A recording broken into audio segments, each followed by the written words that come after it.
దగ్గరికి వినోద్ కుమార్ గారు, అంటే మనకి కొన్ని కీలక ముఖ్యంగా యుఎస్తో అగ్రిమెంట్ గందరగోళంలో పడ్డ పరిస్థితుల్లో మనం కోరుకున్నది మన అంటే అది వ్యవసాయ రంగానికి సంబంధించి ఎక్కువ ముఖ్యంగా రొయ్యలు, అలాగే రైస్ భారీగా, చికెన్ లాంటివి కొన్ని. సరే యుఎస్ అయితే వాళ్ళే మనకి చికెన్ లెగ్స్ పంపాలని ప్రయత్నం చేశారనుకోండి. ముఖ్యంగా ఈ ప్రోడక్ట్స్కి సంబంధించి ఇక్కడ పెద్ద రిలీఫ్ ఏమి లేదు.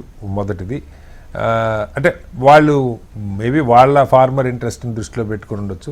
రెండోది, ఒక అంబాసిడర్గా చెప్పండి, ఇలాంటి అగ్రిమెంట్లు రూపుదాల్చడానికి అంటే 27 దేశాలన్నీ కలిసి వాళ్ళు అంగీకరించాలి, యూరోపియన్ పార్లమెంట్లో అది పాస్ కావాలి. అంటే సుమారుగా ఎంత టైం పట్టొచ్చు? ఒక పెద్ద అగ్రిమెంట్ దాదాపు 5-6 లక్షల కోట్ల రూపాయల మేర ఇండియా లాభపడుతుంది వీటన్నిటి ద్వారా రాబోయే కొద్ది సంవత్సరాలు అన్నది మనం వింటున్నాం. ఇది స్మూత్గా మూవ్ కావడానికి అవకాశాలు ఎంత ఉన్నాయి? అలాగే ట్రంప్ గారు దీని మీద ఆయనో వాళ్ళ అధికారిగానో ఎవరో కాస్త నెగిటివ్గానే ట్రీట్ చేశారు. ఇవన్నీ అయ్యే కాదు, మీకు ఏం కావాలని నా దగ్గరికి రావాల్సిందని. వాటిని ఎలా పరిగణలోకి తీసుకోవాలి?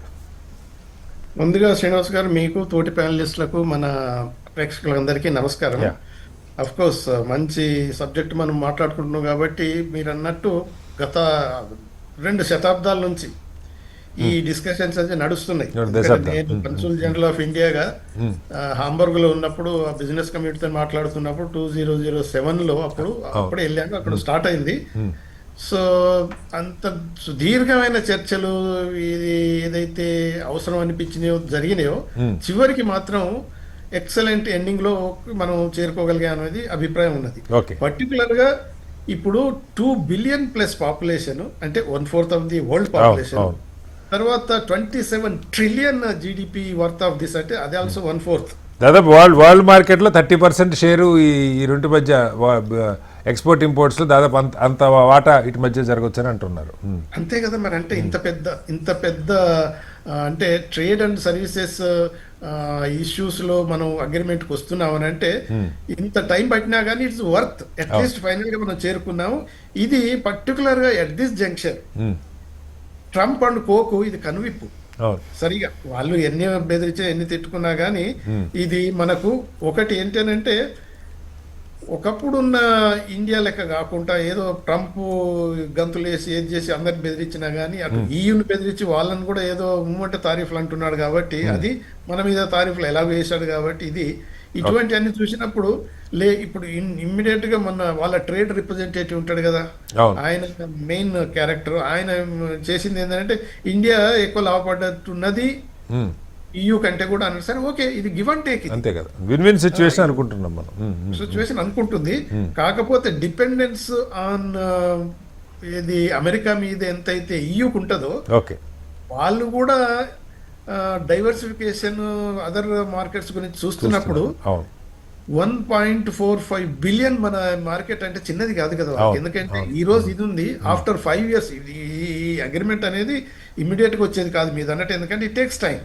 ఎందుకంటే యూరోపియన్ కౌన్సిల్, తర్వాత యూరోపియన్ కమిషన్, వీళ్ళు ఎప్పుడైతే ఈ అగ్రిమెంట్స్కి వచ్చారో వాళ్ళ రిప్రజెంటేటివ్స్ ఈచ్ 27 కంట్రీస్ వాళ్ళ ఉన్న మెంబర్స్ గా ఉంటారు కాబట్టి వాళ్ళతో డిస్కషన్ అయిన తర్వాతనే ఈ కన్క్లూజన్కి వచ్చింది. అయితే డ్యూ ప్రొసీజర్ అనేది అవసరం.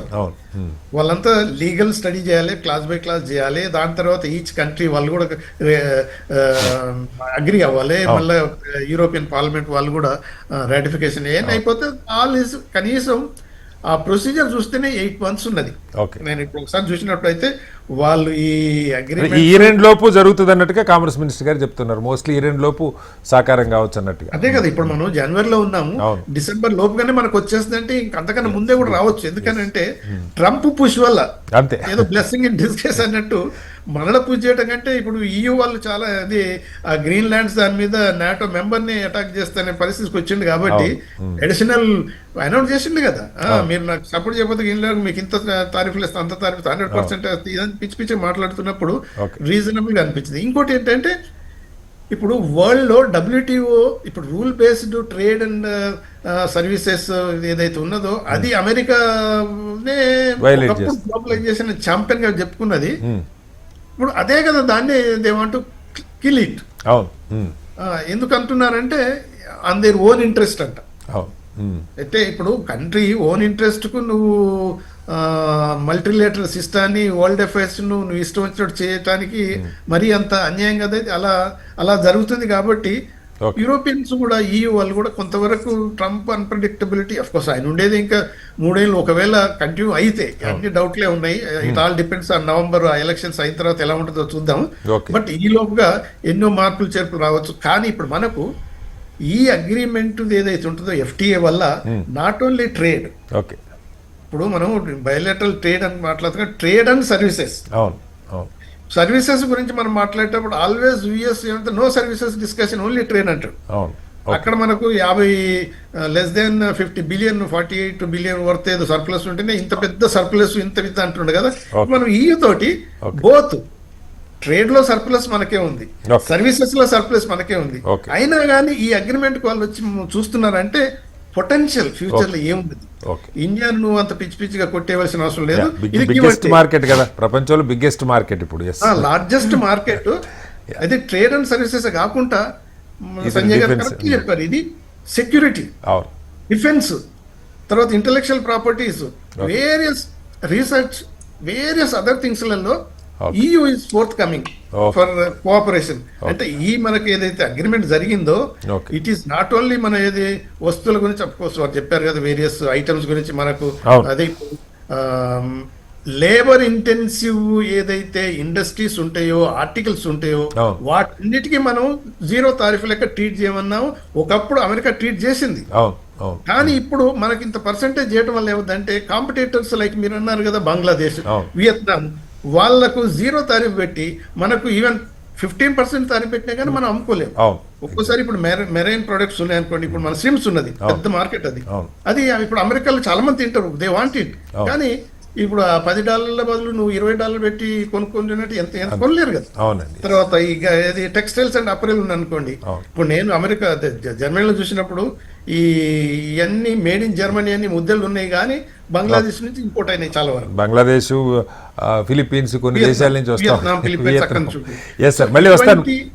సార్. అదే ఇటువంటి అన్నిటికీ ఇది ఒక మంచి అంటే ఎక్సలెంట్, అదే mother of all trade agreements అని ఏదైతే మన EU EC కమిషన్ ఆవిడ అన్నది కదా ఫ్రమ్ ది లియన్. సో అది it is correctly said. Okay sir, మీదే